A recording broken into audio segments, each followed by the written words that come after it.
नमस्कार, मैं सौरभ कुमार विश्व संवाद केंद्र मध्य प्रदेश में आपका स्वागत करता हूं।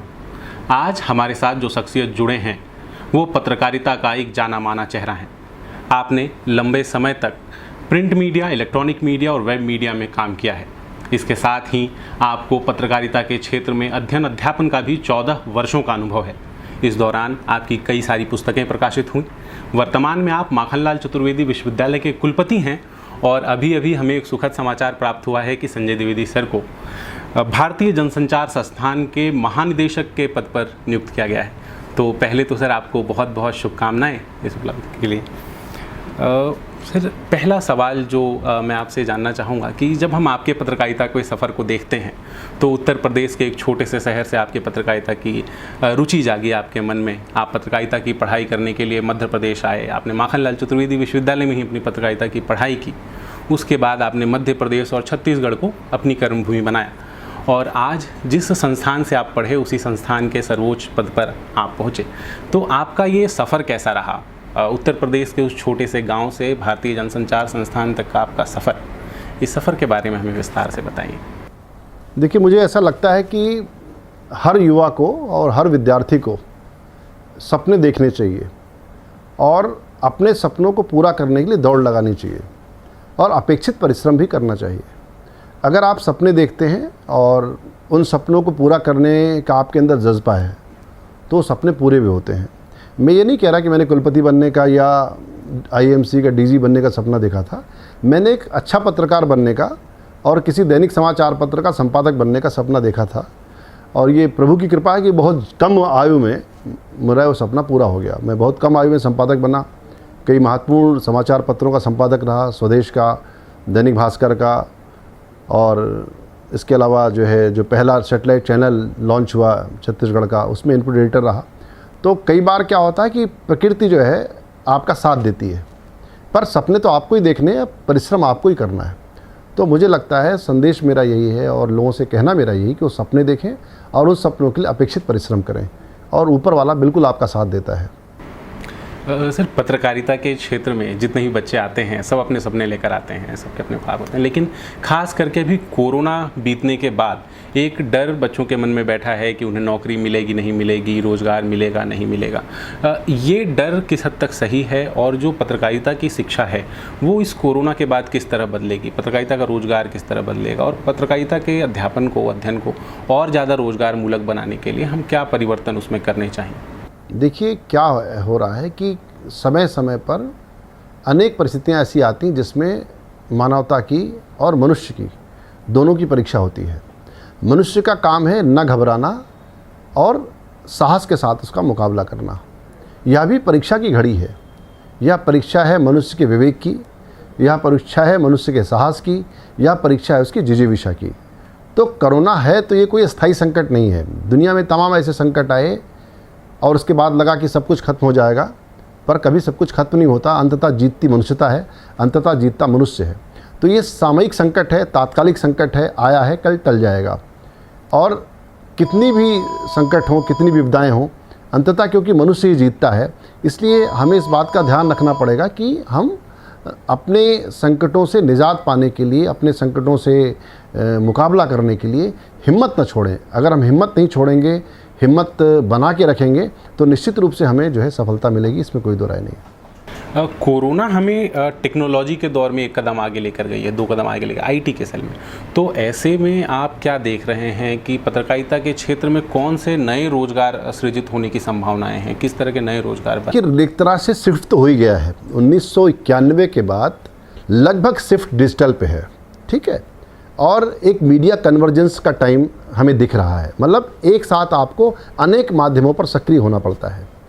और ये 91 के बाद के जो साल हैं, इन 30 सालों 35 सालों की यात्रा को हम देखें तो ये जो यात्रा है इन 30 सालों की, इसमें एक तरह से डिजिटल की तरफ शिफ्ट है। यानी कि आपको एक साथ कई प्लेटफॉर्म पर सक्रिय होना पड़ता है। यानी जैसे आप एक प्रिंट के भी हाउस हैं या आप प्रिंट के भी घराने हैं तो आपको एक साथ प्रिंट पे रहना पड़ेगा, साथ साथ आपको डिजिटल पे रहना पड़ेगा, साथ साथ आपको ऑन ग्राउंड इवेंट्स करने पड़ेंगे, ठीक है, साथ साथ आपको रेडियो पे होना पड़ता है, साथ साथ आपको टेलीविज़न पे होना पड़ता है। यानी कि देखिए, एक साथ आप 5 विधाओं को साधते हैं। इवन ऑन ग्राउंड गतिविधियाँ भी उतनी इंपॉर्टेंट हो गई, जिसको इवेंट्स कहते हैं, वो भी इतनी इंपॉर्टेंस हो गई हैं, क्योंकि आपको समाज के सातत्य में रहना है ना। एक बार पहले हम कहते थे जो दिखता और बिकता है, तो आपको लगातार विजिबल रहना है, लगातार आपको अपनी प्रेजेंस बनाए रखनी है, अपनी उपस्थिति बनाए रखनी, इंगेजमेंट बनाए रखना है। इंगेजमेंट बनाए रखने का काम कोई प्रिंट हाउस नहीं कर सकता। अगर अखबार सिर्फ सोचे कि मैं 24 घंटे में एक बार आऊँगा और मेरी मौजूदगी बनी रहेगी, तो नहीं बनी रह सकती। यानी उसको डिजिटल पर शिफ्ट होना पड़ेगा। यानी प्रिंट में है तो सुबह उसकी मौजूदगी है, डिजिटल पे है तो 24 घंटे मौजूदगी है, टेलीविज़न पे है तो टेलीविज़न पे मौजूदगी है, रेडियो पे तो रेडियो पे मौजूदगी है। ऑन ग्राउंड इवेंट्स कर रहा है, पेड़ पौधे लगा रहा है, कुछ सामाजिक काम कर रहा है, कुछ सोशल अवेयरनेस के काम कर रहा है, या इवेंट्स कर रहा है, मानो गरबा का ही कार्यक्रम करवा रहा है, इवेंट्स करवा रहा है, तो उसकी चारों तरफा प्रेजेंस होती है। तो वो समय अब चला गया कि आप एक मीडिया को पकड़ के बैठे रहेंगे और आपके काम चल जाएंगे। आज आपको लगभग इन 4-5 माध्यमों पर एक साथ सक्रिय होना पड़ेगा, और यही मीडिया की इस समय ताकत है। और जो मीडिया कन्वर्जेंस के मंत्र को समझ गया, उसका मीडिया बचेगा। जो इसको नहीं समझेगा और पुराने ढर्रे पर चलेगा, उसका तो समय जा ही रहा है और चला ही गया है। हम देख रहे हैं कि समाज में एक वर्ग है जो बार बार आज पत्रकारिता पे टिप्पणी कर रहा है कि पत्रकारिता अपने मूल से, अपने उद्देश्यों से भटक गई है। उनकी इस टिप्पणी से आप कितने? देखिए, मेरा ये कहना है कि हर प्रोफेशन में थोड़े से भटकाव होते हैं और थोड़ी सी अच्छाइयाँ भी होती हैं। किसी प्रोफेशन के बारे में आप नहीं कह सकते ये 100% अपने काम को ईमानदारी से कर रहे हैं। क्या डॉक्टर 100% अपने काम को ईमानदारी से कर रहे हैं? शपथ लेके जाते हैं, जबकि आप देखिए शपथ लेकर के जाते हैं। क्या वकील 100% ईमानदार है? क्या शिक्षक 100% ईमानदार है? समाज का कौन सा ऐसा वर्ग है जो 100% ईमानदार है, जो मतलब एक तरह से विधि से बंधे हुए हैं, जो शपथ लेते हैं? बाकायदे वकील एक शपथ लेता है, डॉक्टर एक शपथ लेता है, वो पत्रकार तो कोई शपथ नहीं लेता, फिर भी धर्म को निभाता है। अपेक्षित आप तो इसलिए ये कहना कि पत्रकार ही गिर गए हैं, पत्रकार ही समाप्त हो गए हैं, जो लोग संसद और विधान सभाओं में शपथ लेते हैं, उनके शपथ की कितनी कीमत है? तो मेरा ये मानना है कि कोई भी चीज़ पूरी खराब नहीं होती, पूरी अच्छी नहीं होती। राजनीति में बहुत अच्छे लोग हैं, बुरे लोग भी हैं। डॉक्टर्स बहुत अच्छे हैं, जनसेवा बिल्कुल जान लगा के करते हैं, उनको कोरोना वायरस के नाम से हम सम्मानित कर रहे हैं। शिक्षक बहुत अच्छे हैं। तो पत्रकार सिर्फ अच्छे ही अच्छे कैसे हो सकते हैं? जैसा हमारा समाज होता है वैसा हमारे समाज सब वर्गों के लोग होते हैं, उसी तरह का मीडिया भी है। तो हमें अपने समाज के शुद्धिकरण का प्रयास करना चाहिए। देखिए, मीडिया बहुत छोटी चीज़ है और समाज बहुत बड़ी चीज़ है। मीडिया समाज का एक छोटा सा हिस्सा है। मीडिया ताकतवर हो सकता है पर समाज से ताकतवर नहीं है। राजनीति ताकतवर हो सकती है, समाज से ताकतवर नहीं है। डॉक्टर ताकतवर हो सकते हैं, समाज से सबसे बड़ी है समाज।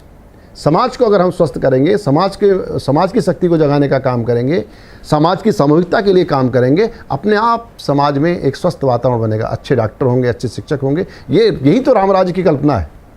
दैहिक दैविक भौतिक तापा रामराज काहू नहीं व्यापा। इसका ये मतलब नहीं कि रामराज में वैद्य नहीं थे, पर वैद्य ईमानदारी से काम करते थे, शिक्षक ईमानदारी से काम करते थे, डिलीवरी करते थे। तो इस मोर्चे पर हमको सोचना है कि हम अच्छा समाज बनाएं। अच्छा समाज बनाएंगे तो अच्छा मीडिया बनेगा। मीडिया अच्छा हो जाएगा और समाज बुरा रहेगा, ऐसा हो नहीं सकता। राजनीति बुरी रहेगी, समाज अच्छा रहेगा, ऐसा हो नहीं सकता। समाज अच्छा होगा तो समाज जीवन के सब क्षेत्र अच्छे होंगे, ऐसा मैं मानता हूँ। आज जो पत्रकारिता के संस्थान हैं, जो पत्रकारिता की पढ़ाई कर रहे हैं, उनका फोकस इस चीज़ पे है कि किस तरह अपनी शिक्षा को ज़्यादा से ज़्यादा रोजगार मूलक बनाएं। लेकिन इस शिक्षा में हम मूल्यों को किस तरह से शामिल कर सकते हैं?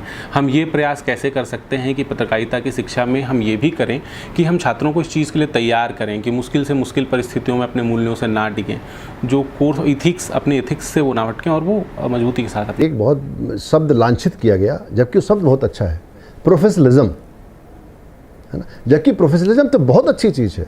अगर हम सब प्रोफेशनल हो जाएं, प्रोफेशनलिज्म के एथिक्स को मानने लगें, तो कितनी अच्छी चीज़ है। दरअसल मीडिया में प्रोफेशनलिज्म आया ही नहीं है। मीडिया में थोड़ा सा बाजारूपन आ गया, थोड़ा सी व्यावसायिकता बढ़ गई, पर प्रोफेशनलिज्म नहीं आया। प्रोफेशनलिज्म का आशय ये है अपने काम को पूरी ईमानदारी और प्रामाणिकता के साथ करना, उसका उचित मूल्य मिलना। ठीक है, तो मैं एक अपेक्षा करता हूँ कि जर्नलिज्म के अंदर, मीडिया के अंदर एक प्रोफेशनलिज्म विकसित होगा, और जैसे जैसे प्रोफेशनलिज्म विकसित होगा वैसे वैसे अन्य व्यवसाय की तरह इनका सम्मान भी बढ़ेगा, इसमें वेजेस भी अच्छे होंगे, भत्ते भी अच्छे होंगे, और एक नियमन होगा। जो मैनेजमेंट के लोग कर पा रहे हैं, जो बाकी क्षेत्रों के लोग कर पा रहे हैं, वो हम क्यों नहीं कर पा रहे हैं? क्योंकि एक अनऑर्गेनाइज सेक्टर है, आने वालों की भीड़ है, कौन आ रहा है इस पर कोई चेक पॉइंट नहीं है। तो कहीं ना कहीं हमको धीरे धीरे जो मीडिया की शिक्षा है इसके प्रोफेशनलिज्म की तरफ हमको सोचना पड़ेगा कि हर व्यक्ति क्यों पत्रकार होना चाहिए, हर व्यक्ति क्यों मीडिया का व्यक्ति होना चाहिए। वही लोग आएँ जो इस काम के प्रति प्रतिबद्ध हैं, कम से कम इस प्रोफेशन की मर्यादा रख सकते हो और अपेक्षित उन्होंने इसकी ट्रेनिंग प्राप्त की हो, शिक्षा प्राप्त की हो, डिलीवरी के सिस्टम को जानते हो, उसके महत्व को जानते हो, कम्युनिकेशन के असर और उसके इम्पैक्ट को जानते हो। उन्हीं लोगों को इसमें आने देना चाहिए। कहीं ना कहीं कुछ नियमन पत्रकार संगठनों को करना पड़ेगा, वरना स्थितियाँ बहुत अच्छी दिख नहीं रही मुझे। एक बात ये भी आती है, जब पत्रकारिता मूल्यों की बात की जाती है तो बहुत एक बड़ा वर्ग है जो कि ये कहता है कि नारद मुनि को पत्रकारिता का अधिष्ठाता देव मानता, तो उनसे हम अपने मूल्यों को ग्रहण करें। मगर इसके साथ ही समाज का एक वर्ग ऐसा भी है जो जब कभी भी किसी प्रोफेशन को भारतीय दर्शन से जोड़ा जाता है, भारतीय मूल्यों से जोड़ा जाता है, तो उसका विरोध करते हैं। जबकि पंडित जुगल किशोर मिश्र ने जब उदंडमार्तन की शुरुआत की थी तो उन्होंने अपने पत्र के शुरुआत के लिए नारद जयंती का चुना था। तो इसको हम किस तरीके से हम पत्रकारिता के मूल्यों को अपने भारतीय दर्शन से जोड़ सकें, और क्या इसे आप सही मानते हैं, ऐसा किया जाना क्या ये फ़ायदेमंद? देखिए, मेरा ऐसा मानना है कि कोई भी जो समाज होता है उसकी एक चित्त होती है, उसकी एक चेतना होती है और वो अपनी उसमें ही सांस लेता है। आप हमारे जितने आज़ादी के आंदोलन के नायकों को देखिए, वो कहाँ से अपने आप को जोड़ते हैं। जिन नेहरू को हम बहुत प्रोग्रेसिव कह रहे हैं, उनकी सबसे प्रिय नदी गंगा है ना। तो आप महात्मा गांधी को देखिए, दीनदयाल उपाध्याय को देखिए, राम मनोहर लोहिया को देखिए। राम मनोहर लोहिया ने रामायण मेले की शुरुआत कराई चित्रकूट के अंदर, राम पर किताबें लिखी, कृष्ण पर किताबें लिखी। तो सारा जो हमारा, क्योंकि अगर हम अपने इतिहास बोध से, अपने सांस्कृतिक बोध से कट जाते हैं, अपनी संस्कृति से कट जाते हैं, तो हमारे पास क्या बचेगा। तो हमें इसका अवगाहन करना पड़ेगा कि आखिर हमारा इतिहास क्या है, हमारी परंपरा क्या है, हम कहाँ से आ रहे हैं, है ना। जिस बात को मैत्री शरण गुप्त लिख रहे हैं कि, है ना, कि हम कौन थे, क्या होंगे, आओ मिलकर समस्याएं विचारें सभी। तो हम सबसे बड़ा जो संकट हिंदुस्तान का है वो हीनता का है कि हम भूल गए कि हम क्या थे। इसलिए कोशिश ये होनी चाहिए कि भारत से परिचय हो। आज सबसे बड़ी आवश्यकता है, भारत को चीन बनने की आवश्यकता नहीं। कई लोग घबराए हुए हैं, चीन से हमारी लड़ाई हो जाएगी। हमें चीन बनना ही नहीं है। हम, अमेरिका हमारा आदर्श नहीं है, ब्रिटेन हमारा आदर्श नहीं है, हम कोई इस तरह के समाज नहीं। हम तो अपनी सॉफ्ट स्किल के आधार पर इस दुनिया को सुखमय बनाने के लिए चले हुए लोग हैं। हम ऐसा भी नहीं मानते कि हम सर्वश्रेष्ठ देश हैं। हम ये भी नहीं कहते सबसे महान संस्कृति हमारी है या हम ही सबसे महान हैं। हम तो ये मानते हैं कि हम भी अच्छे हैं, आप में भी अच्छे होने की संभावना है, आप हमसे भी अच्छे हो सकते हैं, हम ये भी मानने को तैयार हैं। तो हमारा कोई एक अतिवादी रवैया नहीं है। अपनी सॉफ्ट स्किल्स के आधार पर, अपनी विचारणा के आधार पर हमें आगे बढ़ना चाहिए। और सबसे जो ज़रूरी बात है कि भारत को सही अर्थों में समझने की ज़रूरत है। भारत क्या है, भारत की जड़ें क्या, हमारे रूट्स क्या हैं, हमारी परंपराएं क्या हैं। अगर हम अपनी रूट्स, अपनी परंपराएं, अपनी जो भारतीयता या भारत के जो जीवन मूल्य हैं, भारत के जो मान बिंदु हैं, उनसे ही अगर हमको नफरत है तो कहीं ना कहीं हमको विचार करना चाहिए कि हमारी शिक्षा में, हमारी पढ़ाई लिखाई में या हमारी जो ग्रूमिंग हुई है उसमें कहीं ना कोई गड़बड़ है, जिससे हमें अपने ही प्रतीकों से नफरत है, हमें अपने ही लोगों से नफरत है, या हम अपने लोगों को ही उन घृणा की दृष्टि से देखते हैं। तो वो चीज़ हमें अप्रोच बदलने की ज़रूरत है। शायद इसका कारण ये है कि हमारी शिक्षा में कहीं ना कहीं जो पश्चिमी प्रभाव हैं या बहुत लंबे समय तक जो हम गुलाम रहे, उस गुलामी का जो हम पे असर है, उसने हमारे मन में हीनता के भाव को बहुत ज़्यादा भर दिया है। उस हीनता से जैसे जैसे मुक्ति हो जाएगी, नहीं हो रही नहीं है, ऐसा हो रही है ना, हो रही है। महर्षि अरविंद इस बात को समझ गए, स्वामी विवेकानंद इस बात को समझ गए, गांधी इस बात को समझ गए, लोहिया इस बात को समझ गए, दीनदयाल इस बात को समझ गए। हमको भी समझना पड़ेगा। धर्मपाल इस बात को बताते हैं। तो आपको इन चीज़ों को उस मूल टेक्स्ट पे जाना पड़ेगा, भारत को भारत से परिचित कराना। भारत जिस दिन भारत से परिचित हो जाएगा उस दिन इसके सारे संकट अपने आप समाप्त हो जाएंगे। एक और महत्वपूर्ण सवाल, आज कहते हैं कि आज मीडिया को, ट्रेडिशनल मीडिया की उसका प्रतिद्वंदता उसकी सोशल मीडिया के साथ है। लेकिन सोशल मीडिया में हम जैसे देख रहे हैं कि संवाद का स्तर काफ़ी गिरता जा रहा है, और ये संवाद का स्तर सिर्फ उन लोगों के कारण नहीं गिर रहा जो नॉर्मल यूज़र्स हैं, जबकि जो मीडिया के जो बड़े संस्थान हैं, जो मीडिया के जाने पहचाने लोग हैं, जो समाज के बड़े लोग हैं, वो भी इसका हिस्सा हैं, वो भी इसमें अपनी भागीदारी दे रहे हैं। तो आप क्या मानते हैं कि संवाद की सूचिता को बनाए रखने के लिए क्या सोशल मीडिया पे रेगुलेशंस किए जाने चाहिए, या फिर कोई और तरीका है जो ज़्यादा बेहतर तरीके से इस स्थिति को संभाल सकता है? देखिए, क्या है कि हम एक डेमोक्रेसी में रहते हैं और एक लोकतंत्र में सेंसरशिप जैसी बातों का समर्थन करना तो मेरे जैसे व्यक्ति के लिए बहुत मुश्किल है। पर मैं ये मानता हूँ कि 2 शब्द मेरे ध्यान में आते हैं, एक जर्नलिस्ट है, एक एक्टिविस्ट है। अभी समस्या ये हो रही है कि जर्नलिस्ट के वेश में एक्टिविस्ट मीडिया में इंटर कर गए। एक्टिविस्ट बुरी चीज़ है, मैं ऐसा नहीं मानता, पर मेरा कहना, अगर आप एक्टिविज़्म कर रहे हैं, अगर आप एक्टिविस्ट हैं, तो एक्टिविस्ट की भूमिका में रहिए, जर्नलिस्ट की भूमिका में मत आइए। जर्नलिस्ट बन करके आप जो एडवोकेसी करते हैं कुछ खास विचारों की, या भारत विरोधी विचारों की, या उन विचारों की जिसको आप पसंद करते हैं, मेरा कहना है जर्नलिस्ट का काम नहीं है। जर्नलिस्ट और एक्टिविस्ट दो अलग अलग भूमिकाएं हैं। आप तय करें कि आप जर्नलिस्ट हैं कि एक्टिविस्ट हैं। तो अगर आप एजेंडा जर्नलिज्म इसमें शामिल करेंगे या अपने एजेंडे को लेकर के जर्नलिज्म की दुनिया में आप आते हैं, मुझे लगता है कि आप पत्रकारिता का नुकसान करते हैं, मीडिया को नुकसान करते हैं, मीडिया की विश्वसनीयता का क्षरण करते हैं, और तथ्यों को मैनिपुलेशन के आप अपराधी हैं। आपको ऐसा करने से बचना चाहिए। सर का बहुत बहुत धन्यवाद सर आपका। दो बातें जो महत्वपूर्ण हैं कि जर्नलिस्ट बने रहें, एक्टिविस्ट ना बने, और दूसरे बात कि भारत से परिचय करवाया जाना आवश्यक है। यही हमारे कई सारी समस्याओं का जवाब है, उन समस्याओं का समाधान है। संजय सर, बहुत बहुत धन्यवाद आपका हमें समय देने के लिए, और हमें इस बात का पूरा विश्वास है कि आपके नेतृत्व में जिस तरह माखनलाल चतुर्वेदी विश्वविद्यालय नई ऊंचाइयों पर पहुंचा, उसी तरह भारतीय जनसंचार संस्थान भी नई ऊंचाइयों को छुएगा। बहुत बहुत धन्यवाद। बहुत आप सबका धन्यवाद।